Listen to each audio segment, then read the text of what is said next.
నమస్తే, welcome to our channel. నేను మీ ప్రియాంకారావు. రీసెంట్గా హైదరాబాద్లో కేవీఆర్ గారిని అరెస్ట్ చేశారు, జర్నలిస్ట్. ఆ తర్వాత యూట్యూబ్ రావణ్ని అరెస్ట్ చేశారు. యూట్యూబ్ ప్రశ్న రావణ్ని ఎప్పుడైతే అరెస్ట్ చేశారో అందరూ కూడా తెర మీదకి వచ్చి ఆయన ఎందుకు అరెస్ట్ చేశారు, కోర్టులేమో ఆయనకి బెయిల్ ఇస్తున్నాయి, కానీ పోలీసులు స్టేషన్ల చుట్టూ తిప్పుతున్నారు, ఇది ఖచ్చితంగా కూని ప్రభుత్వం అని చెప్పేసి అక్రమ అరెస్టులు చేసి ప్రజల్ని ఇబ్బంది పడుతున్నారు అని చెప్పేసి ప్రకాష్ రాజు గారు లాంటి వాళ్ళందరూ, జడా శ్రవణ్ లాంటి వాళ్ళందరూ కూడా తెర మీదకి వచ్చి సపోర్ట్ చేసిన ఇన్సిడెంట్స్ని మనం చూసాం. ఎప్పుడైతే ప్రశ్నారావణ్కి సపోర్ట్ పెరిగిందో అప్పుడు జడా శ్రవణ్ గారు, ప్రశ్నారావణ్ వీళ్ళు గళమెత్తి జగన్మోహన్ రెడ్డి గారిని నిలదీశారు. ఎందుకంటే జగన్మోహన్ రెడ్డి గారు వీళ్ళందరినీ కూడా పట్టించుకోవడం మానేసి వీళ్ళకి హ్యాండ్ ఇచ్చారు.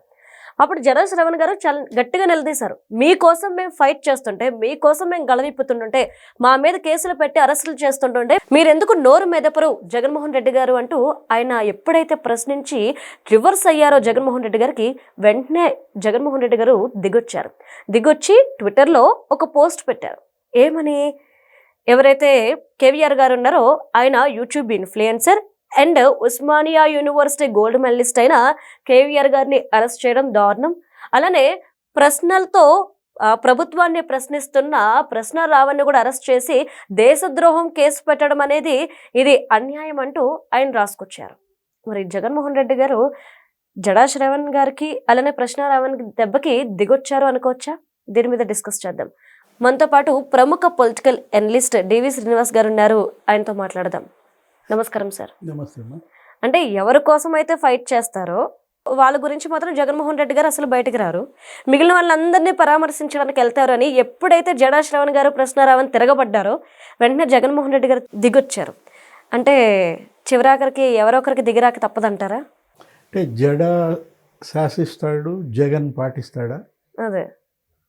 జడా శ్రవణ్ ఏంటి చర్చలు తగలబెడుతున్నా నోరు తెరవలేదు, దళిత క్రిస్టియన్ల గురించి ఒక మాట మాట్లాడలేదు, రిజర్వేషన్ల గురించి నీకు బాధ్యత లేదా, అసలు నువ్వు ప్రతిపక్షమేనా అంటూ జగన్మోహన్ రెడ్డిని కడిగేశాడు మొన్న.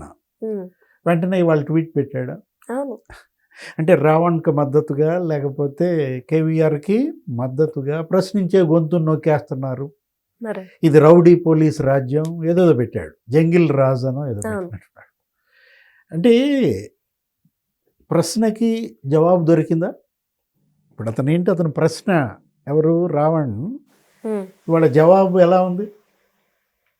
ఇప్పుడు నోరు మంచిదైతే ఊరు మంచిది, మన నోరే ప్రథమ శత్రువు. అంతే. అతనేంటి? రావణ్ హద్దు మీరాడు. బైబిల్ ఏం చెప్తోంది? హద్దు మీరిన వారు శిక్షింపబడతారు. ట్రెస్పాసర్ షుడ్ బి ప్రాసిక్యూటెడ్. లక్ష్మణ రేఖ దాటాడమ్మా రావణుడు. ఇప్పుడు లక్ష్మణ రేఖ గీసాడా? అప్పుడు గీలేదా రామాయణంలో? లక్ష్మణుడు గీశారు. లక్ష్మణ రేఖ దాటిన రావణుడు ఏమయ్యాడు? బూడిదయ్యాడు. అంటే ఇప్పుడు ఈ రావణ పరిస్థితి కూడా అదే. అతనేంటి గతంలో అతను చేసిన 5240 వీడియోలు వాటన్నింటినీ వాళ్ళ పోలీస్ స్కాన్ చేసింది. మొత్తం ఒక కొన్ని వీడియోలు అయితే ఆ హిడ్మా ఎన్కౌంటర్ జరిగింది. అవునవునవును. సాంబయ్య హిడ్మా ఎన్కౌంటర్ విషయంలో ఇతను ఒక వీడియో ఏమని చేశాడు? వేలాది హిడ్మాలు పుట్టుకొస్తారన్నాడు. ఒక హిడ్మాని మీరు చంపితే వేలాది హిడ్మాలు పుట్టుకొస్తారనేది రావణ్. ఆ వీడియో ఎవరిని టార్గెట్ చేశాడు? కేంద్ర హోంశాఖని. హిడ్మాని ఎన్కౌంటర్ చేసింది ఎవరు? ఇప్పుడు ఆపరేషన్ ఖగారా ఏదో తీసుకుంది వాళ్ళ అమిత్ షా ఆధ్వర్యంలో కేంద్ర ప్రభుత్వం హోంశాఖ ఆపరేషన్ ఖగార్ అని చెప్పి మొత్తం మావోయిస్టులను ఏరేశారు. అందరు లొంగిపోయారు, చాలామంది కాల్చి చంపేశారు. ఇవాళ మావోయిజం లేదు, మావోయిస్టు విముక్త భారత్ ఏర్పడింది. అరే ఒక హిడ్మాన్ చంపితే 100 హిడ్మాలు పుట్టుకొస్తారంటే మరి అది కేసు పెట్టరా? అది ఉపా కిందకి రాదా? ఇప్పుడు ఆపరేషన్ సింధూర్ పాకిస్తాన్ మీద మరి మోడీ మరి ఆ యుద్ధం అసలు మొత్తం ఎయిర్ బేస్లన్నీ ధ్వంసం చేశారు.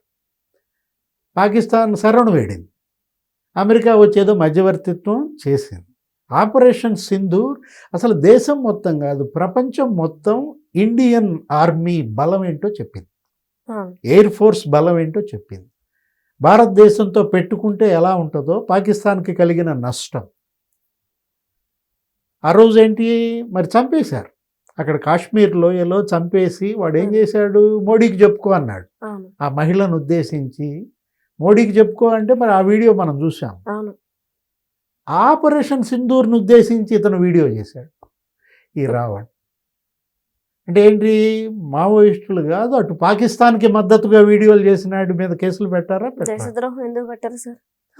అంటే ఉపా ఎందుకు పెట్టారు, దేశద్రోహం ఎందుకు పెట్టారంటే ఈ వీడియోలన్నీ అతను ఒక వీడియో ఏదో చేశాడంట, ఏమని, నాకు అసలు దేశభక్తి లేదు, అవును నాకు దేశం అంటే భక్తి లేదు అనేవాడు భారత పౌరుడేనా? కాదుగా. ఇది భారత సార్వభౌమాధికారంపై దాడి, సమగ్రతపై దాడి.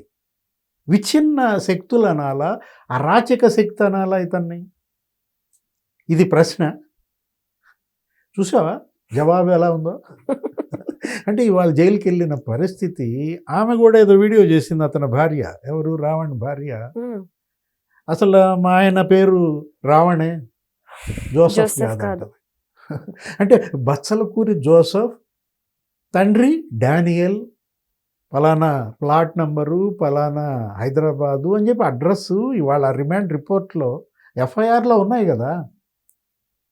అంటే ఏంటి, మీ ఆయన పేరు రావణ్ అధికారికంగా అయితే బొచ్చలకూరి జోసెఫ్ అని పోలీసు పెట్టిందా? అలా నాన్నప్ప కూడా డానియల్ అని పెట్టారు. ఇంకా ఆమె కూడా మాట్లాడుతూ ఆయన కమ్మ అని చెబుతాం. కాస్ట్ కూడా వచ్చేసింది సార్ ఇందులోకి. అతను కూడా చెప్పుకున్నాడు, అతను వీడియోల్లో కూడా రావణ్ నేను కమ్మ అని చెప్పేవాడు అనమాట. అంటే ఇప్పుడు నువ్వు కమ్మ అయితే వదిలేయాలా, నేరం మాసిపోద్దా? కిరణ్ ఏంటి, ఆ రోజు కిరణ్ సామాన్యుడు అని చెప్పి భారతీ మేడం మీద ఏదో వీడియో చేశాడు. భారతీ మేడం మీద వీడియో చేస్తే అతను ఐటీడీపీ కార్యకర్త, టీడీపీ సానుభూతి పరుడనే ఈ ప్రభుత్వం వదిలేసిందా? లేదు, అరెస్ట్ చేసిందిగా, జైలుకి పంపిందా లేదా? పంపించింది. అంటే కిరణ్కి ఒక న్యాయం, రావణ్కి ఒక న్యాయమా? ఇద్దరికి ఒకటే కదా చేయాల్సింది.